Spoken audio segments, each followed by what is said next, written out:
Hallelujah. So tuloy po natin ang ating pag-aaral. Tayo po ay nasa huling paksa na natin sa ating pong paksa natin pinag-usapan about the 3 deaths and 3 resurrection. Okay, Brother Bong, ipakita natin muli ang ating transparency, please. So nice po buksan natin ang ating mga Bible sa Luke. Okay, sa Ebanghelyo po ni San Lucas, Kapitulo 4. Nice ko pong basahin natin ito sapagat meron ito pong bahagi sa ating pag-aaral. At ito po ang huling tukso ng ating Panginoon nung siya po ay dalhin ng dyablo doon sa Jerusalem. Luke chapter 4 verse 9. Okay, Luke chapter 4 verse 9. Okay, nakita na ba natin? Dinala siya ng dyablo sa Jerusalem, ang ating Panginoong Jesucristo, at pinatayo siya sa pinakamataas na bubong ng templo.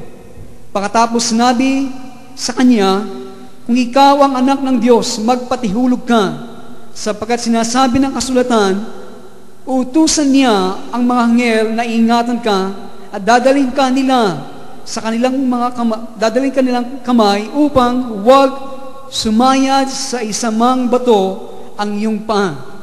Sinagot siya ni Jesus, nasusulat, huwag mong susubukin ang Panginoon mong Diyos. Pagkatapos siyang tuksuin ng dyablo sa lahat ng paraan, iniwan siya nito ng sandaling panahon. So, sa ating mga pag-aaral, we're talking for the past 3 Sundays na about the 3 deaths and 3 resurrection. 3 kamatayan at 3 muling pagkabuhay. Ang unang kamatayan natin pinag-aralan ay dying to the world. Okay, ang mamatay sa mga bagay sa sanglibutan, sa espiritu ng sanglibutan. Okay, we have tackled this. At kapag meron namatay sa atin, kasunod nito ay ang ating muling pagkabuhay sa pamilya ng Diyos. So, ang pangalawang kamatayan na ating napag-aralan ay dying to sin. So, if dying to sin, ang mamatay sa kasalanan, we are resurrected into eternal life and liberty in the Spirit. At alam po ninyo, ito ay lumalago sa atin araw-araw sa ating mga buhay. So, ito po ay ating mararanasan habang po tayo lumalago sa Panginoon. So today, sa tulong po ng Panginoon, natin po tatalakayin ang death to self. Okay? Ang mamatay sa sariling kalooban. At ang kasunod po nito, if we die to our self-will, we are resurrected into fruitfulness and dominion. So, gagawin po natin simple yan para maunawan ng lahat. So, ito pong ating pag-aaralan ngayong umaga sa tulong po ng Panginoon. At gaya na aking nasabi, ito po ang pinakamahirap na kamatayan na pwedeng maranasan ng isang mananampalataya. At gaya po natin nasabi, lahat ng kamatayan ay paghihiwalay. Death is separation. Hindi ba? So kapag merong namatay sa atin, merong nahihiwalay sa atin. Kaya kung tayo namatay sa kasalanan, okay, nahihiwalay tayo sa kasalanan. Kung tayo ay namatay sa sanglibutan, nahihiwalay tayo sa espiritu ng sanglibutan at lahat ng kasamaan nito. So, ngayong umaga, yung pong death to our self-will, ang mamatay sa ating sariling kalooban. Ito po ang sambagay na hindi po ganong nalalaman ng iglesia sa kanyang kabuuan. Okay, around the world, ang ganitong kamatayan, ang mamatay sa sariling kalooban. Subalit, ang kamatayan nito, this death to self-will, is the most important issue of our day. Ito po ang pinakamahalagang issue na pwede pag-usapan sa loob ng iglesia sa lahat ng mga sumasamba at nagtitiwala sa ating Panginoong Jesucristo. So, all deaths are separation. Lahat ng kamatayan ay paghihiwalay. Kaya, ang tanong, at nais ko na matanim sa ating puso, kung lahat ng kamatayan ay paghihiwalay, ano ang separation? So, what is the third death separation from? Kapag tayo namatay sa pangatlong kamatayan, tayo ay nahihiwalay sa, sinabi ko lang, sa ating mga sariling kalooban. Okay, tandaan natin. The third death is separation from from our self-will, sa ating mga kanya-kanya sariling kalooban. Sa katunayan po, yung pong self-will natin, yung mga sariling kanya-kanya kalooban natin, this is not sinful. Hindi po ito makasalanan. Ang ating mga self-will actually is what we are. Ito talaga tayo. Yung ating mga kanya-kanyang kalooban. Ang bawat sa atin, hindi tayo tao kung wala tayong mga kanya-kanyang kalooban. Ito talaga tayo. Okay? Ang sin is alien to us. Ang kasalanan, siya talaga pong banyaga sa atin. Ang kasalanan, siya po ang siyang lumalago sa ating katawan. We don't want it habang tayo lumalago sa Panginoon. Sin is an invader. Yan po ay isang mananalakay. But self-will, yung pong kanya-kanyang kalooban natin is what we are. Yung po talaga tayo. Amen? So, ang ating mga self-will is our right to be ourselves. Yan po ang ating karapatan na maging ano tayo na gusto natin. Okay? Yan po ang inyong karapatan na maging kayo.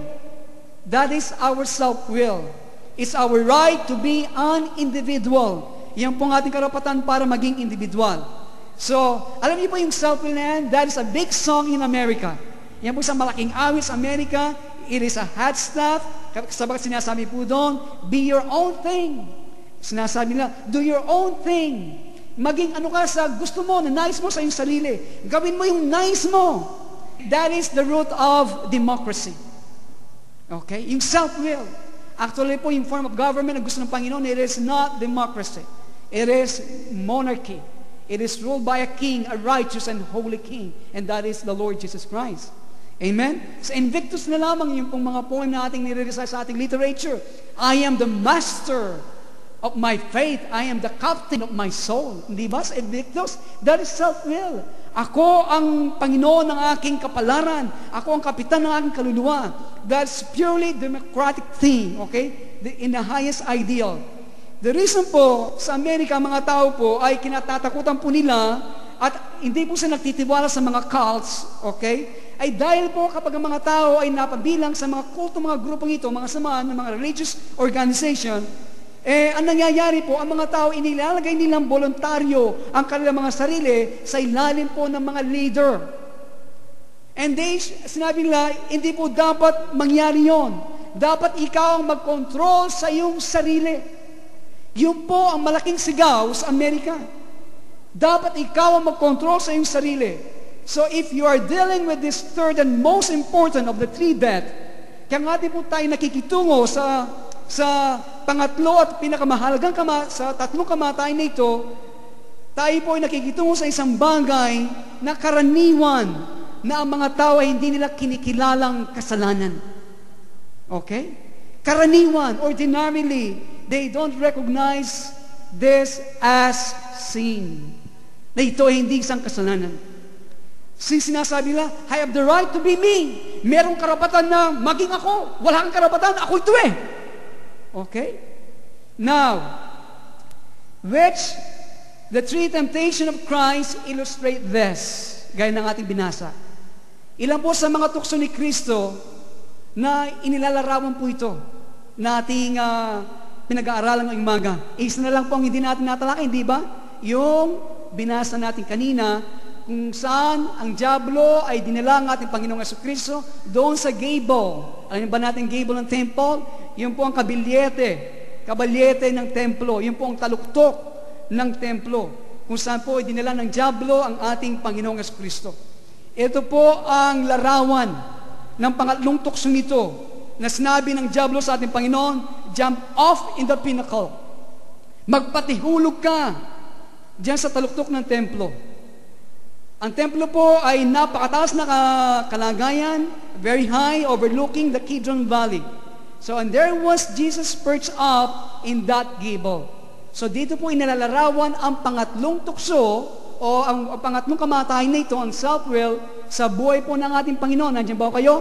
Nung dalhin siya ng diablo doon sa templo sa Jerusalem at doon siya nilagay sa pinakamataas na bubong ng templo. So, pagkatapos po ang Panginoon ay nagayunos doon sa ilang, doon siya dinala ng diablo. The temple ay nasa Jerusalem po. Listen, ang templo po ay nasa Jerusalem. Ang Jerusalem ay nasa bundok na, at ang templo ay nasa mataas na kalagayan sa Jerusalem. At ang diablo, dinala ang Panginoon doon sa taluktok ng templo. Imagine kung paano kataas ang kalagayan ng ating Panginoong Jesucristo. Nandiyan ba kayo? Nandun siya sa pinakamataas na kalagayan ng templo, katulad ng isang ibon. Okay? Ang interesting po sa puntong ito ay sa loob ng templo, kung saan po nasa bubong o nasa itaas ang ating Panginoong Jesucristo, they were going to all religion. Doon po ginagawa ang lahat ng mga ritual, lahat ng mga sakramento na siya mismo ang nagbigay kay Moses sa bundok ng Sinai. Lahat ng sakramento ritual na binigay niya kay Moses sa bundok ng Sinai ay ginagawa sa ilalim ng templo. And here, the God of Sinai, at nandito ang Diyos ng Sinai, nandoon, naka-perch up, nakalagay sa mataas na kalagayan sa itaas ng bubong ng templo. Nandoon, makikita natin, walang saysay, walang halaga at katuwa-tuwa ang kanyang kalagayan. Sa isip ba natin, ano pong nadama ni Jesus sa kalagayan ito o sa puntong ito? Lahat ng reliyon at ritual ginagawa na ibinigay niya kay Moses sa ilalim ng templo at nandoon siya. Futile, walang saysay ang kanyang kalagayan. In barrenness, helplessness.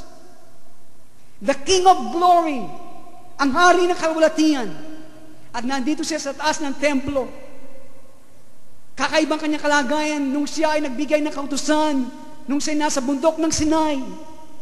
Nung siya nasa bundok ng Sinai, kumukulog, lumalabas ang usok, layayanig ang bundok, at ng mga Hudyo ay halos mamatay sa takot sa kanilang nakikita. Subat nandito ang nagbigay ng kautusan, nandoon sa itaas ng bubong ng templo na parang seagull o para bagang isang ibon on top of the temple. At ninyo mapapansin, katuwa-tuwa ang kanyang kalagayan. Ano po ang nilalarawan nito sa atin? What is the type of nakalagay ng Panginoon? But sinalagay sa isang katuwa-tuwa and futile situation. What's the type of that? Anong sinasabi nito sa atin? The type is the cross. Iyon po ay tipo at naglalarawan sa krus. Andiyan ba kayo? Ang krus po ay sumunod sa ating Panginoong Jesucristo sa kanyang buong buhay at nung siya'y nasa lupa. Kung yung babasahin ng Ebanghelyo, ang krus ay hindi nawawala sa kanya. At kung yung napansin, ang mga tao nung siya'y gumagawa ng mga himala, nagpapakain, gusto niyang gawin ng hari ng mga tao. At sinasabi, if you are the Son of God, gawin mo mga bagay nito. Don't go to Jerusalem. No way, no way. Pwede gawin ito ng Panginoon. Pwede niya ipahayag ang kanyang kalwalatian at pagiging hari. Pero hindi siya sumunod. Kaya ang krus ay sumusunod sa kanya. Sa bawat akbang ng kanyang buhay. And finally, when he was on the cross, nung siya po ay nandoon sa krus, at sinasabi, if you are the Son of God, come down from there. Kung ikaw ang anak ng Diyos, bumaba ka dyan. Do something. Gumawa ka, ipakita mong himala para kami maniwala sa iyo. Hindi ba? Yan ang krus. Pero ang sinabi ng Panginoon, at sinasabi niya sa atin, I have the power to call the legions. Merong kapangyarihan na tawagan ng libo-libong mga anghel para iligtas ako. Pero merong mas mataas na issue kaysa dito. Higit pa sa aking ginhawa, higit pa sa aking karangalan. Yan sinasabi ng Panginoon. He had the power. At nandito ako sa tuluktok ng templo, katulad ng isang ibon. Sinasabi niya, ako na anak ng Diyos, I created all these things. Nilikha kong lahat ng mga bagay, ang reliyon, mga ritual, sakramento na ginagawa sa ilalim ng templo. I gave all that. Binigay kong lahat ng ito. At nandito ako sa itaas. That is the cross. Pwede niyang ipahayag kung sino siya. Pero hindi niya ginawa. What did Satan say to him? Ano po sinabi ni Satanas sa kanya nung siya nasa itaas? If you are the Son of God, tignan po ninyo. Sumisitas pa siya ng mga kasulatan. Kung ikaw ang anak ng Diyos, saan po sumitas si Satanas? Sa sinabi niya sa ating Panginoong Jesucristo. Kung ikaw ang anak ng Diyos, saan po galing yon? So sa Luke 4, sa Psalm 91, na ginamit ni Satanas sa ating Panginoong Jesucristo, sabi, cast thyself down. Magpatihulog ka. Kung ikaw ang anak ng Diyos, jump off the rope because it is written. Nasusulat. Tignan po ninyo. Sabi ni Satanas, nasusulat, He shall give His angels charge over you. Na sinasabi na kasulatan sa Psalm 91 na iingatan ka ng iyong mga anghel. At hindi dadapang yung mga paa doon sa mga bato.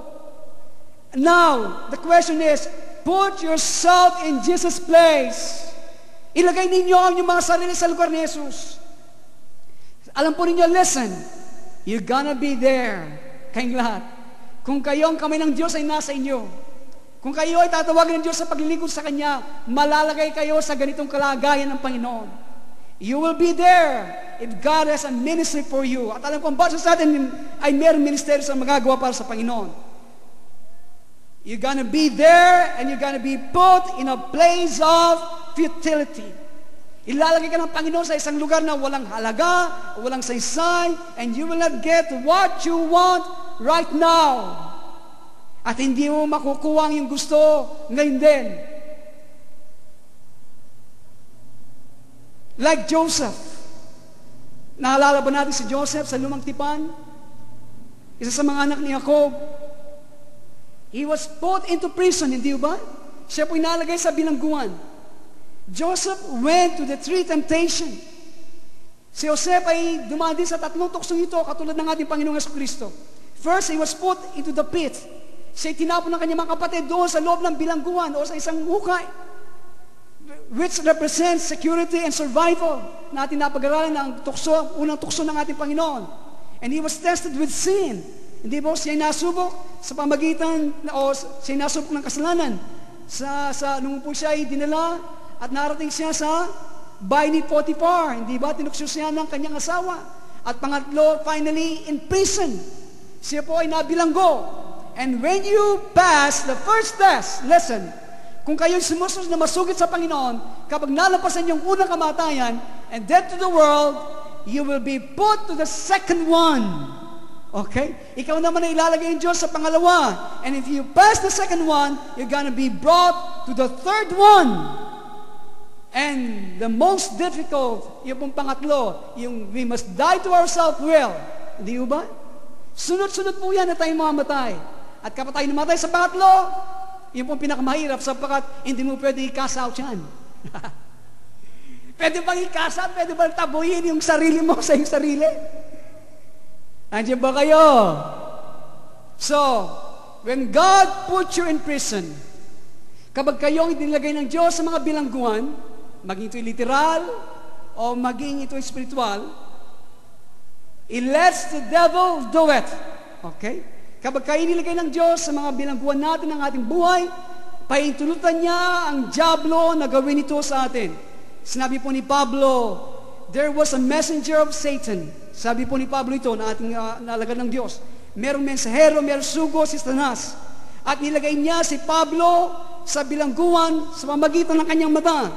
At kaya inyo po mapapansin sa mga sulat po ni Pablo, sabi niya, tignan nyo kung paano kalaki mga titik o mga letra na aking sinusulat sa iyo. Kaya di mo makikita dito, si Pablo ay hindi po siya gano'n nakakakita sapagkat meron po siyang infection sa kanyang mga mata. Nandiyan po kayo? Iyon siya nalagay sa ganitong bilangguan sa kanyang buhay. And so, he went to the Lord. Sa ganitong kalagayan niya, siya po lumapit sa Panginoon 3 beses, 3 times. At ano po sinabi ng Panginoon sa kanya? And what did the Lord say? My strength is made perfect in weakness. Yan po sinagot ng Panginoon. Nung sinugo ng diablo ang kanyang demonyo para saktan si Pablo, nakaroon siyang depression ng kanyang mata at sinabi siya nagsumamo sa Diyos na lumabi siya na alisin ito at sinabi ng Diyos sa kanya, kung kailan ka mahina, ay saka na magiging ganap at mararanasan mo ang aking kalakasan. Amen?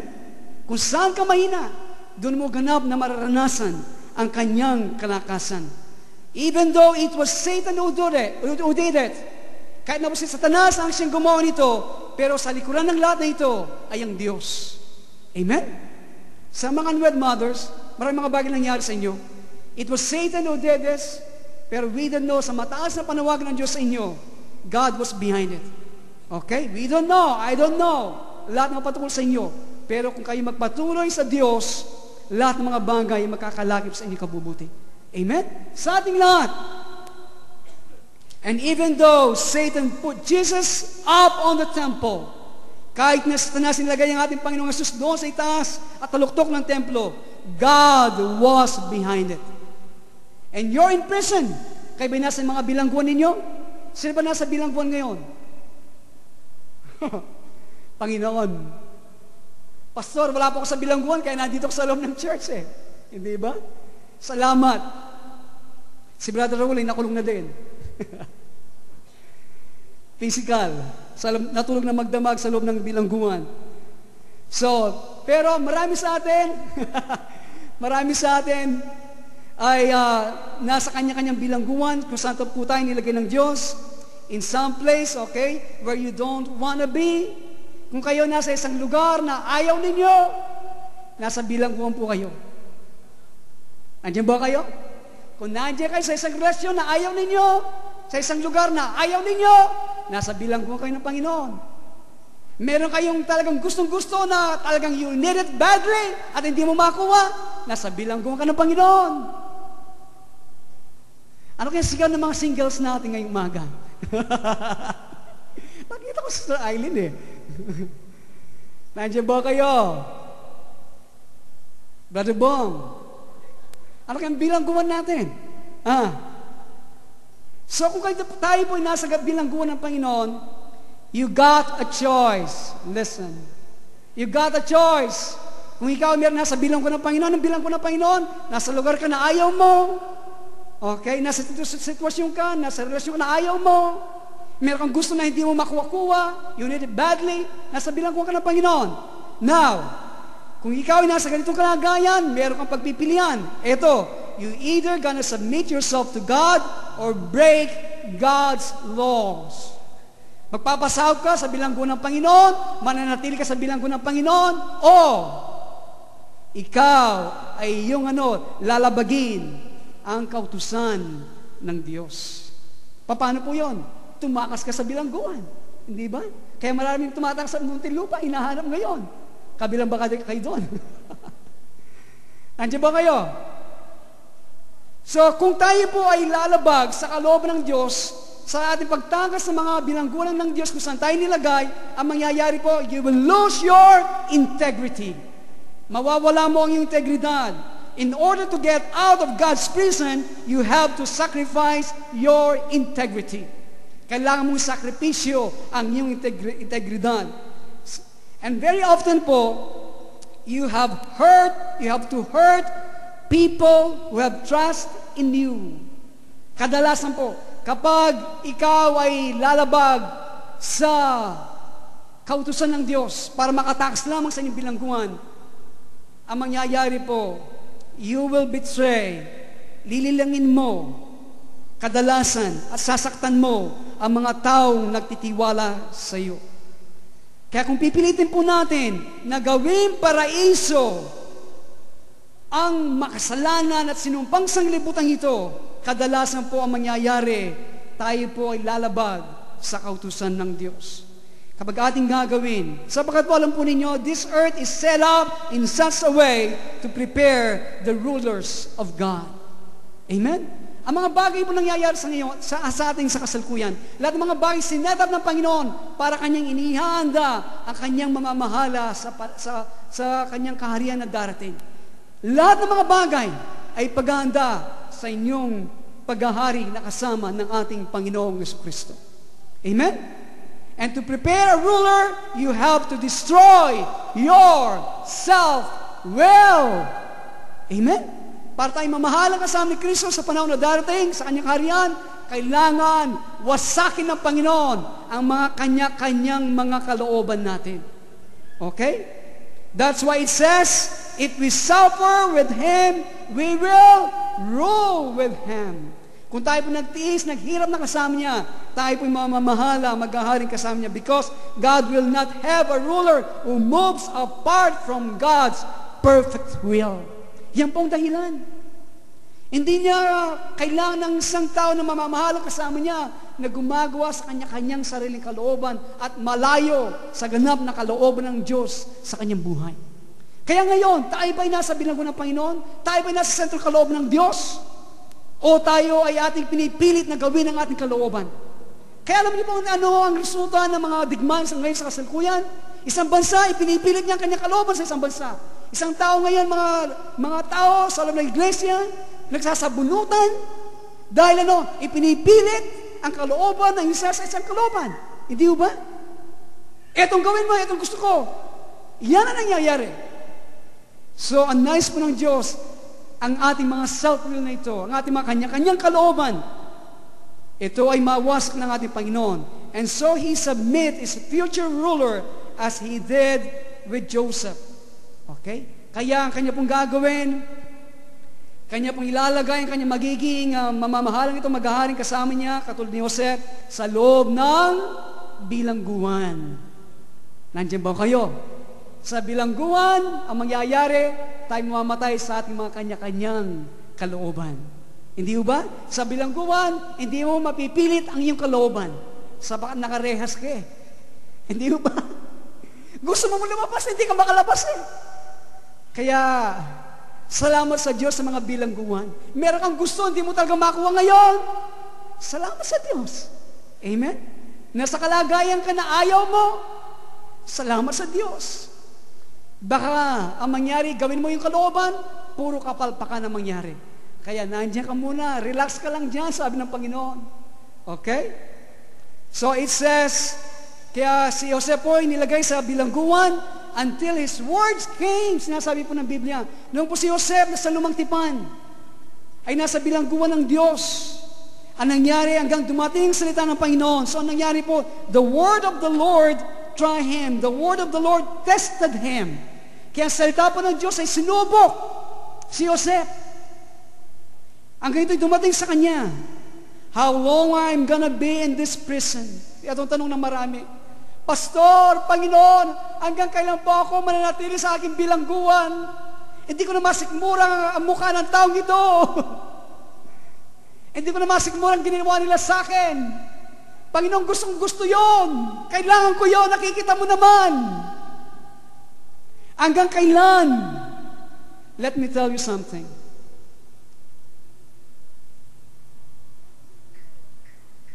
If you knew it will not be a prison because you will just patiently mark it off as in a calendar. Kung ang inyong pananaw sa lahat ng mga bagay na inilalagay ko ng Diyos na ayaw ninyo, ito ay hindi magiging, okay, parang bilangguan sa inyo kung ang mga oras, kung ang mga araw na lumilipas ay nilalagay nyo ng marka katulad ng isang kalendaryo, naghihintay kayo sa inyong mga release ng inyong mga bagay na saan kayo nilagay ng Diyos. Amen? Mark it down. Sa baka hindi lahat ng panahon kayo mananatili sa bilangguan ng Diyos. Amen? Abang kayo naghihintay, magtiyaga sa Kanya. Amen? So, kung kayo naghihintay, it will not be a prison. Pero, sa kasalukuyan sa ating po napansin, listen carefully. Ito po yung mahalaga. Christianity today, ang kasalukuyan na Kristyanismo, ay natatakot po sa bilangguan ng Diyos. Natatakot sila sa work of purification. Ang paggawa ng pagdadalisan ng Diyos sa kanilang mga buhay. Takot ang maraming Kristiyano. Kaya dito lumabas ang mga eye for faith na mga teachings and prosperity. Takot sa mga bilangguan at krus ng Panginoon. At ito po sinabi ni Madam Gayon, listen. Ito po sinabi ni Madam Gayon, oh, if souls had courage enough to resign themselves to the work of purification or the cross without having any weak or foolish pity of themselves. Listen. Kaya sinabi po niya, kung daw mga kaluluwa ay magkaroon ng lakas ng loob, magkaroon ng sapat na lakas ng loob na kanilang isuko ang kanilang sarili sa gawain ng Diyos na kanilang pagdadalisay sa ating mga buhay, paglalagay sa mga bilangguan tayo ng Panginoon, na huwag silang magkaroon ng anumang mahina at anumang haling ng mga pagkaawa, paghabag sa kanilang mga sarili na sinasabi, nakawawa naman ako. Sana hindi yan mangyari what a noble and rapid, happy progress they will make. Okay? Anong karangalan, anong dakilang, kabilis at kasaya-sayang progreso na kanilang magagawa sa kanilang buhay Kristiyano. But few are willing to lose this earth. Kaya sa atin po napapansin, konti mga Kristiyano na kusang loob na ayaw bitawan at mawala ang sanglibutan ito. Pinipilit nilang hawakan na maigpit sa kanilang mga kamay.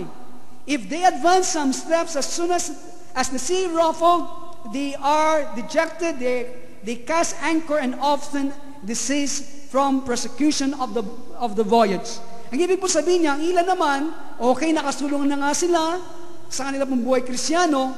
Ang nangyayari naman sa oras po ang gumalaw ang tubig, ang dagat, ang nangyayari po, sila po biglang mawawala ng gala, mawawala ng sigla, at ibababa nila ang kanilang mga angkor gaya ng isang barko, at ang mangyayari po, sila po hihinto sa kanilang patuloy na paglago sa ating buhay Kristiyano. Kaya huwag niyo po niyong ibabang yung mga angkor kapag ang tubig ay gumalaw. Amen? Kadalasan po nangyayari ang ganitong ligalig ay gawa ng makasariling interes at pag-ibig sa sarili minsan. Kaya ayaw na natin magpatuloy sa Panginoon. Andiyan ba kayo? So one of the hardest thing about God's presence is you never know when it's gonna be over. Hindi ba? Ito ang pinakamahirap kapag tayo nalagay sa mga sitwasyon na ayaw natin. O sabihin ko ng Panginoon, hindi po natin alam kung kailan ito matatapos. And for that reason po ang dahilan para po tayo ay matagumpay na makabata sa bilanggo ng Panginoon, kailangan po ninyong ilagay inyong pag-asa lampas pa sa libingan. Remember that. Para tayo makabatang magti sa bilangguan ng Diyos, kailangan ilagay ninyo ang inyong hope, ang inyong pag-asa, lampas sa buhay nito, lampas sa libingan. There's nothing wrong with that. Sabagat sinabi po ni Jesus, put your treasures in heaven. Ilagay ninyo ang inyong kayamanan doon sa kalangitan ng kanya sinasabi, put your hopes beyond the grave. Ilagay ninyo, ituon ninyo ang inyong pag-asa doon lampas pa sa buhay nito o sa libingan. So, salamat sa Diyos kung makuha natin ang mga bagay natin inihingi sa Kanya. Tanggapin natin, cool, praise the Lord. If you don't, it doesn't matter. Ang mahalaga, tayo naman ay mabubuhay na magpakailanman kasama ng Diyos. Amen? Ang mahalaga, the point here this morning is, obedience! Sumunod ka. Sumunod ka sa Diyos. Sa Kanya sinasabi. Kung sinabi niyang, diyan ka muna sa bilangguan mo, sumunod ka, manatili ka, nagbabantay ka, tinitignan mo ang resulta ng buo ng kamay mo, ipasakop mo, ihandog mo yung sarili na buhay ng Diyos sa Diyos, at makikita mo, one step at a time, you will see the salvation of God. Amen? Amen? So, this is difficult because minsan po nangyayari, sila na mga nais maglingkod sa Diyos, sila na meron po mga kaloob sa Diyos, at nakikita na kanilang mga buhay ay dumadaan, at kanilang sinasabi, siguro kapag ako'y 30 na, ako'y gagamitin na ng Panginoon, at pagkatapos lumipas na 10 taon, at siya pa rin patuloy nag-iintay sa Panginoon, at kanyang sinabi, siguro, by the time I'm 40, ako'y gagamitin ng Panginoon, and then the years goes by, dumaan na naman ang mga panahon, at kanyang nakita na walang nangyayari, nag-iintay pa siya sa Panginoon, at kanyang sinabi, Panginoon, ako'y tatanda na para bagang hindi na ako makapaglilibot o makagawa ng ganito, etc. Hanggang kailan pa kaya akong maghihintay sa iyo? Before God can trust us with the power of the kingdom, we first must be willing to allow God to bring us down to helplessness and barrenness and weakness and futility. Bago ipagkatiwala ng Diyos sa atin ang kapangyarihan ng kaharian ng Diyos, kailangan muna natin tanggapin, okay? At ipahintulot ko sa loob na pahintulutan ng Diyos na dalhin tayo na pababa doon sa tuktok ng templo. Sa pagiging baw, sa isang kalagayan na walang saysay at walang halaga. The Lord Jesus waited helplessly on the roof of the temple.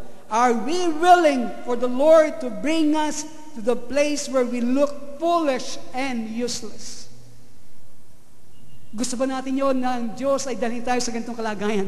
Nakikita natin ng lahat ay gumagawa at luntag dito, pero nandito ka. Alam mo na sa iyo, kakayan mo na magawa, matugunan mo ang pangangailangan ng tao sa loob ng iglesia. At nandoon ka, wala kang ginagawa, inilalagay ka ng Diyos sa isang tabi. Anda ba tayo yung isang tabi ng Panginoon na tignan ka para bang haling ka at wala kang pakinabang? Si Catherine Kuhlman, listen, siya po ay dakilang babae na ginamit ng Diyos sa nakaraan na mga dekada. One time asked the Lord, isang panahon po, tinanong niya ang Panginoon, sinabi niya, "Why did you wait till I was so old?" Sabi niya. Panginoon, bakit naghintay ka ng matagal na panahon? Hanggang ako'y matanda na. Ako'y pagod na. Bago mo ako binigyan ng ganitong kaloob. Sapagkat po sa meeting ni Catherine Kuhlman, sa Long Beach po, at sa marami mga dako ng Amerika, she has such a gift of healing. Okay? Maraming mga taong gumaling sa kanyang ministeryo. At ito ang kanyang tinanong sa Panginoon. At alam ba ninyo kung ano sinabi ng Panginoon sa kanya? Bakit Panginoon, binigyan mo ko ng kaloob na ganito nung ako'y pagod na at matanda na? At ito po sinabi ng Panginoon sa kanya, "If I gave it to you any younger, you will have blown it." Kung ito ay pinakaloob sa iyo, sabi niya, nung ikaw ay bata-bata pa, baka ano na ang ginawa mo? Nandiyan ba kayo? So, Jesus had only 3 years in which to minister. Sa ang ating Panginoon, 3 taon lamang siya na pwede makapaglingkod, naglingkod siya sa isang bayan o sa isang katauhan. 3 years. And yet, it changed the course of both Western and Eastern civilization. Nabago niya ang kabias na sa kanyang kapanahunan. The third is separation from self-will, self-centeredness, self-love, self. Ito po ang kamatayan natin na tayo mahiwalay. Pag-ibig sa kalooban, pag-ibig sa sarili, pag-ibig. The big idol in America, self. In fact po sa mga Albertsons, sa malaking department store, meron pong magazine, ang tawag ay Self. Ang pangalan ng magazine ay Self. Be yourself. So, hindi po yan ang nais ng Panginoon sa atin. So, itutuloy po natin ito sa darating na Sunday. At ano po ang kasunod nito? When we die to our self-will, aning resurrection nito? Fruitfulness and dominion. Ano po kaya sinabi ng Panginoon ngayong umaga sa atin? Sa oras bang ito, ang ilan sa inyo nagtatanong, gusto mo na lumundag, gusto mo nang tumakas sa bilangguan ng Panginoon? Sa mga kapatid natin, ang aking dalang mayroong mga pangangailangan, mahigpit na pangangailangan, magtiwala kayo sa Diyos. Huwag kayo lumundag na nauuna sa Panginoon. Kung tayo nauna na, mag-break tayo. Kapag tayo nag-break, kasama ang pagsisisi. Sapat tayo nauna sa panahon ng Diyos. Andiyan ba kayo? Kaya ayusin ng Diyos ang lahat ng bagay kung nandiyan ang pagpapakumbaba sa ating mga puso. Tayo pong lahat ay manalangin.